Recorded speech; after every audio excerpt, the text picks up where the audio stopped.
আসলে জীবনের একটা পর্যায়ে গিয়ে দেখবেন যা কিছু করেছেন সবই বৃথা। পিছনে ফিরে তাকালে দেখবেন আপনি এতদিন যার জন্য করেছেন, যা কিছু করেছেন সবই মিথ্যা, সবই মোহমায়া। আসলে নিজের বলতে কোনো কিছু হয় না। আপনার যতক্ষণ শরীরে শক্তি আছে, আপনার কাছে যতক্ষণ টাকা আছে, দুনিয়ার সব কিছু আপনার। আর যখন দেখবেন আপনার শরীরে শক্তি নেই, আপনার কাছে টাকা নেই, আপনার পাশে কেউ থাকবে না, একটা পোকাও থাকবে না তখন। আসলে আমরা ভবিষ্যৎ নিয়ে এত চিন্তা, এত ভাবনা, এত এত কিছু করি, কিন্তু আমাদের তো ভবিষ্যতের কোনো দামই নাই। কারণ আমরা কতক্ষণ বাঁচবো সেটাই তো আমরা জানি না। তবুও বেঁচে থাকার তাগিদে অনেক কিছুই করতে হয়। ঘরবাড়ি করতে হয়, আপনজনের পাশাপাশি থাকতে হয়, কাছাকাছি থাকতে হয়, বিবাহ বন্ধনে আবদ্ধ হতে হয়, সন্তান, সব কিছু করতে হয়, কিন্তু বৃথা।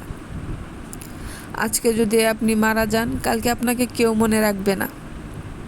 শুধু থাকবে আপনার করা কিছু ভালো কাজ।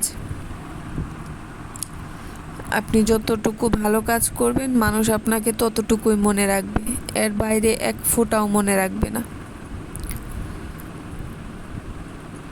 জীবনে ভালোভাবে বাঁচতে হলে খুব বেশি টাকার প্রয়োজন পড়ে না। একটা ভালো সুস্থ মন মানসিকতার জীবন সঙ্গী হলেই হয়। পাশে হাত রেখে হাত ধরে হাঁটার মানুষটা থাকতে হয়, তাহলে জীবন সুন্দর, জীবন পরিপূর্ণ। হাজার মানুষের প্রয়োজন পড়ে না। আপনার পাশে যদি একটা মানুষের মতো মানুষ থাকে, তাহলে আপনি সুখী, আপনি পরিপূর্ণ।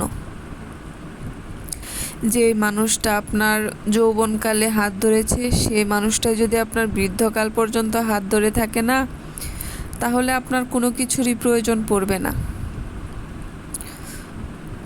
তখন আসলে টাকারও এতটা মূল্য থাকে না। তখন পাশে থাকার, কাছে থাকার একটা মানুষ খুব প্রয়োজন। কিন্তু যদি আপনি ওই সময়টাতে সেই মানুষটাকে না পান, তাহলে আপনি যত ভালো কাজই করুন, যত বিলাসিতা জীবনযাপনই করুন, কোনো মূল্য নাই।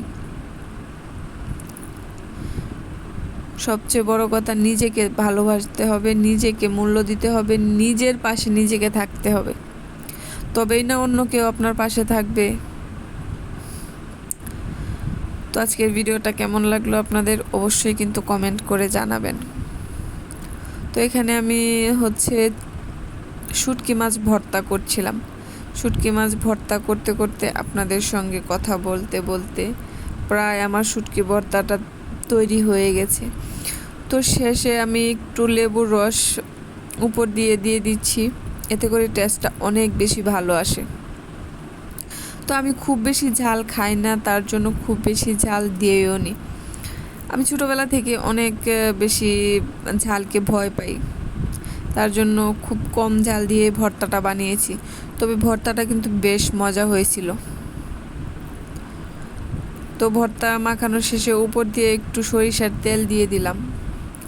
ওফ, কি মজাই লেগেছে! আপনারাও ট্রাই করতে পারেন।